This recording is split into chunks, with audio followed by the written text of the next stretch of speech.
So this lecture is Magnetic Force on Moving Charges. It's section 8.2 from your textbook, and this is the second lecture in the of the 4 lectures on magnetic force. So as we saw earlier, the ability to accelerate charged particles with known conditions has been very useful for physicists and engineers. A cyclotron is a type of particle accelerator that uses a magnetic force of a series of large electromagnets to direct protons along a spiral path with an increasing radius. So this is a device we use as a particle accelerator. And particle accelerators are very useful in theoretical physics, or rather, they make the theoretical real by performing experiments that are actually very difficult to observe in their natural state. So the cyclotron particle accelerator at Triumph National Laboratory in Vancouver produces a magnetic field over 10,000 times strong than the Earth's magnetic field. Accelerates trillions of protons to speeds approaching 224,000 kilometers per second. At this speed, a proton traveling in a straight line would reach the moon in less than 2 seconds. So that's very fast. It makes these particles, protons, move extremely fast. So the unit of magnetic field strength is the Tesla. And a Tesla is actually a kilogram per coulomb second. So that's our definition for a Tesla. Another thing to note here that you'll see on this page, you may have seen this before, but when you see an X further in this course, that indicates that something is moving into the page. And when you see a dot, it indicates that something's moving out of the page. So if we imagine this arrow that we're looking at here, if you're looking at the front of an arrow, you would be seeing the arrowhead, the dot of the arrowhead. If you're looking at the back of the arrow, you would see the quills at the back of the arrow. So you would see that X pattern. That's what this kind of is used for. And this convention is actually used throughout physics. And it's important because we will need to do these problems in 3 dimensions. So no longer can we just consider the dimensions on the page of up, down, left, and right. We also have to consider up, down, left, right, and into and out of the page. Back to the magnetic field. So the magnetic field close to a refrigerator magnet has a magnitude of about 0.001 Tesla. The Earth's magnetic field is actually about 50 microtesla. An MRI unit can get up to 7 Tesla. So this kind of gives you an idea of the range of what magnetic force or the magnetic field is, how it's measured. 1 Tesla is very large. And if you consider it back to kilogram per coulomb second, considering that kilograms are relatively large compared to something of a small charge. And if we consider that we have to have if we have something as high as 7 Tesla, that would be a magnetic field that can move 7 kilograms per 1 coulomb second of charge. So it's pretty significant. So we can observe a magnetic field exerting a force on moving charges using a cathode ray tube. So here's a cathode ray tube, and what you're seeing is somebody's put a magnet near it, and you can see this beam of electrons is being displaced towards, it's being attracted to the magnetic field. And that's a way of visually seeing that. Magnetic forces act on all types of electric charges, such as electrons, protons, and ions. An important property of magnetic force is that it depends on velocity of the charge. So this is rather interesting. The magnetic force doesn't act on a charge unless it's moving. So the magnetic force is non-zero only if the charge is in motion. So a stationary charge would not have a magnetic force. It would have a magnetic force of 0 acting on it. This is not something we see with gravitational or electric force.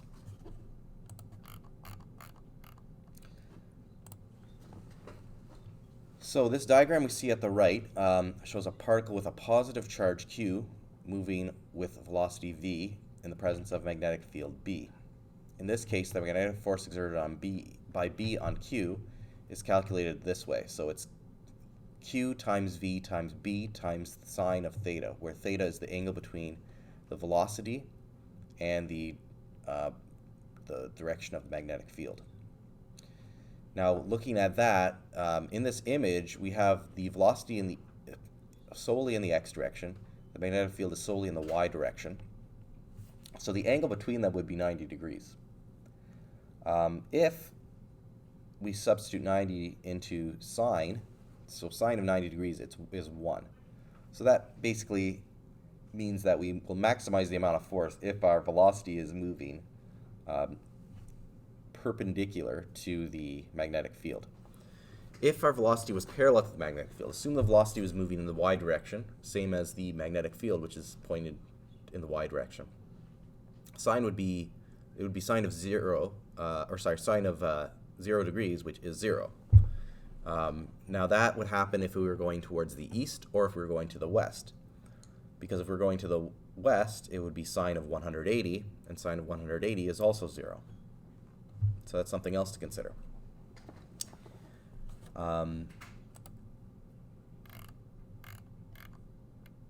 So this question says, the magnetic force, just like any other force, is a vector quantity. However, the equation Fm equals qvb sine theta provides the magnitude of the magnetic force only. How do we determine the direction? And we'll have to use the right-hand rule to do this. Now, I'm going to show you this right-hand rule using a kind of a little axis I've created here because it makes it a bit easier to show. But you could do this with your hand as well. So let me turn my video on just to show you what I'm talking about here. So this here is a little XYZ axis, and what I'm going to try to do, I'll use velocity as red, I'll use blue as my magnetic field, and black will be my force.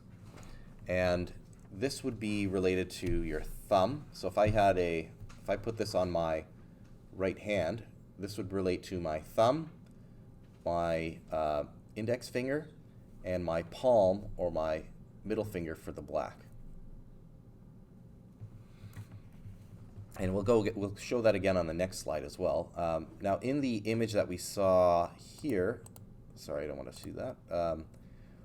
We have our magnetic field directed to the right, and our velocity is directed down. So where would our force be directed? So let's turn this back on. My magnetic field's to the right. My charge is moving down. My force would be directed up. So this would be positive Z. And this would happen if we have a positive charge. So if we have a negative charge, then it would actually be the opposite. So we use the right-hand rule, but we use the opposite. So whenever we have a negative charge moving, we have to always consider that you have to kind of use the right-hand rule and then take the opposite of what you got. So if this was a negative charge moving down in a magnetic field that's directed to the right, the charge or the force would be moving into the page.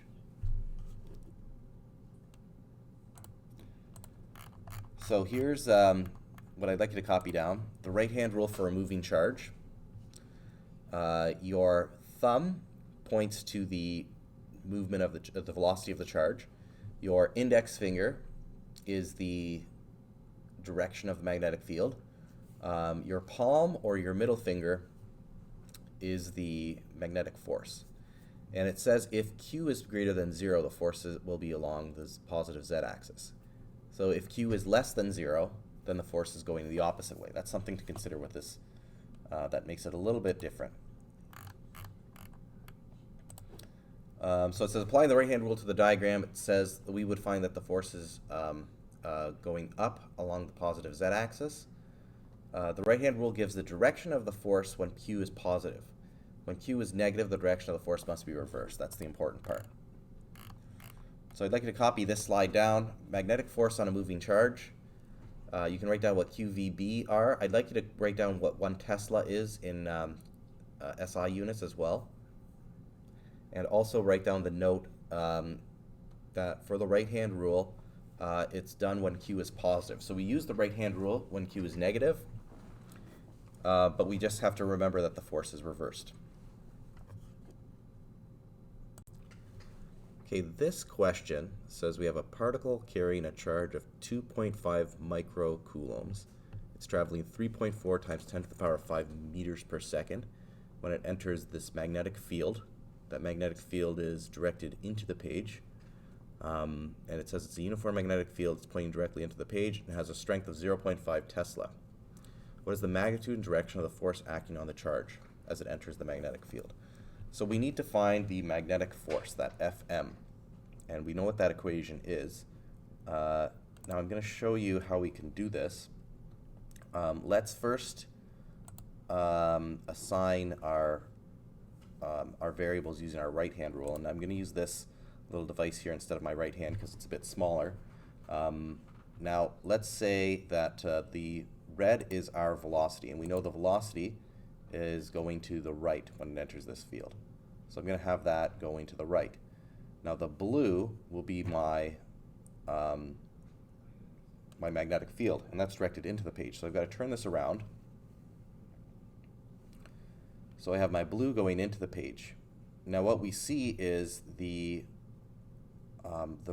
black, which would be our magnetic force, is pointed up. So we know our answer for this is going to be up. Now if you're using the right-hand rule, your thumb would be the velocity, your index finger would be the magnetic field, and your middle finger would be pointing up, and that would be the magnetic force. So now that we know our answer is going to be up, in order to solve this, it's actually not that difficult of an equation, so I'll just do it right at the top of the page here.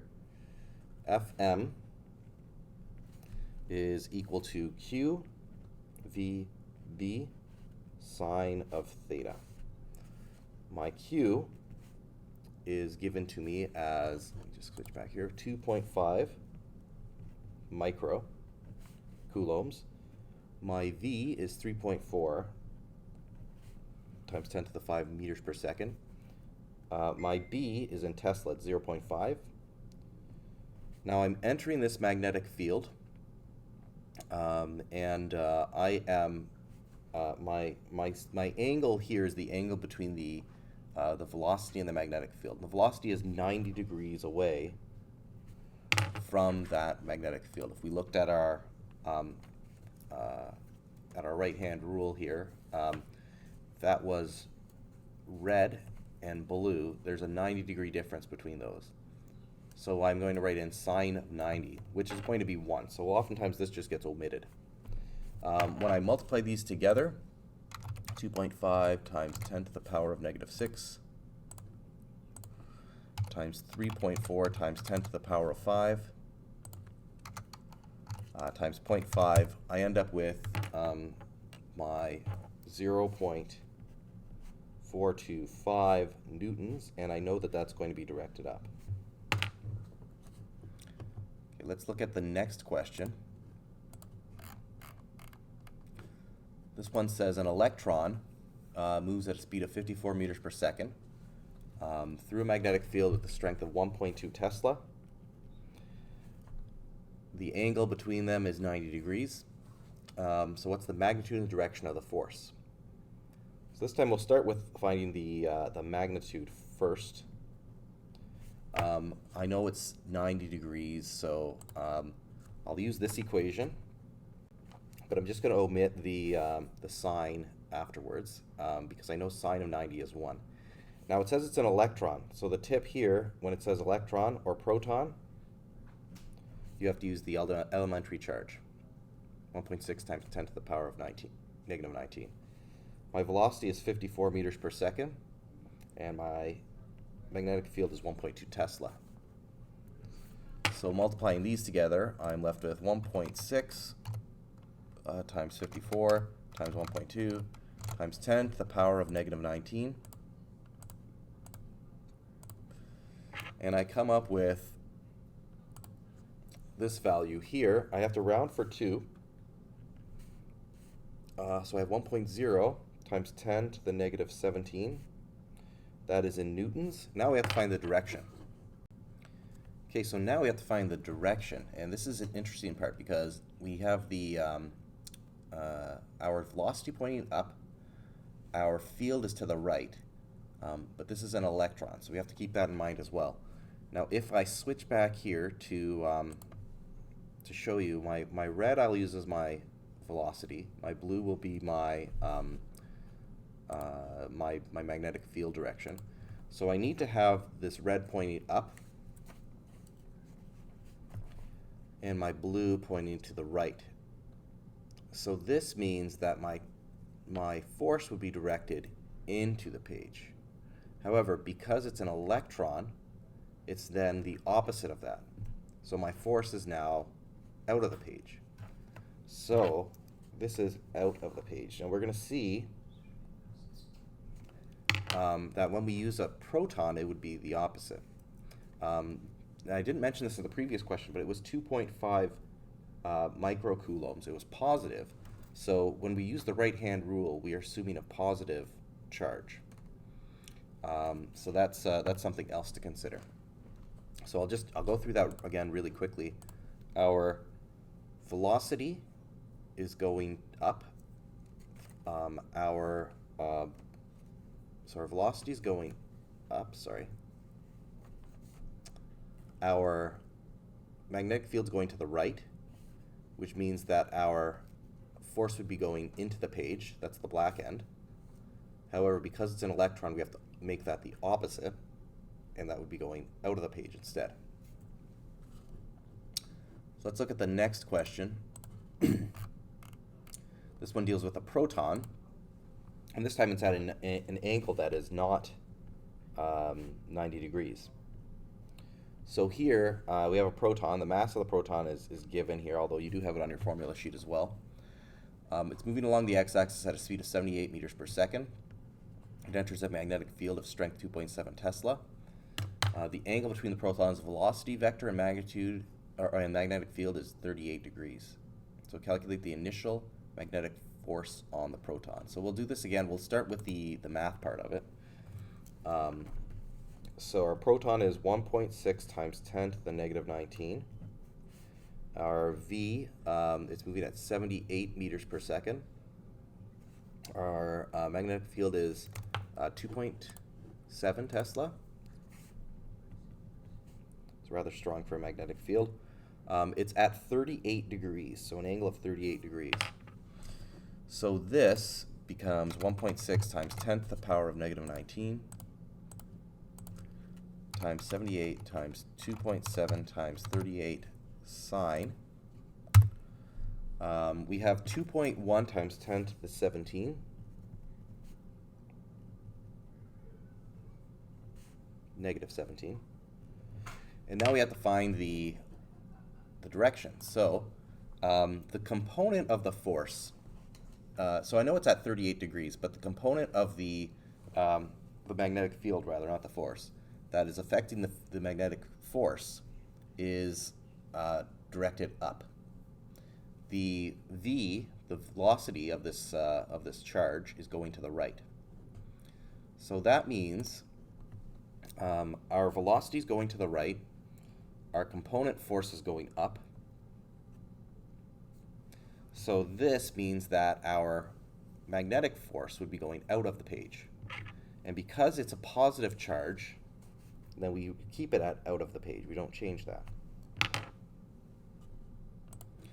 Now the next part of this question just simply uses F equals ma. It asks us to determine the proton's initial acceleration. And that, because we know F equals ma, and we know that A equals F over m, this would be 2.1, or rather, I'm going to use the exact value, so 2.07453, I'll stop there, times 10 to the negative 17, divided by my mass of my my proton, which I'll use the one in the on our formula sheet. It's 1.673 times 10 to the negative 27. So I'll take this value divided by 1.673 divided by 10 to the power of negative 27.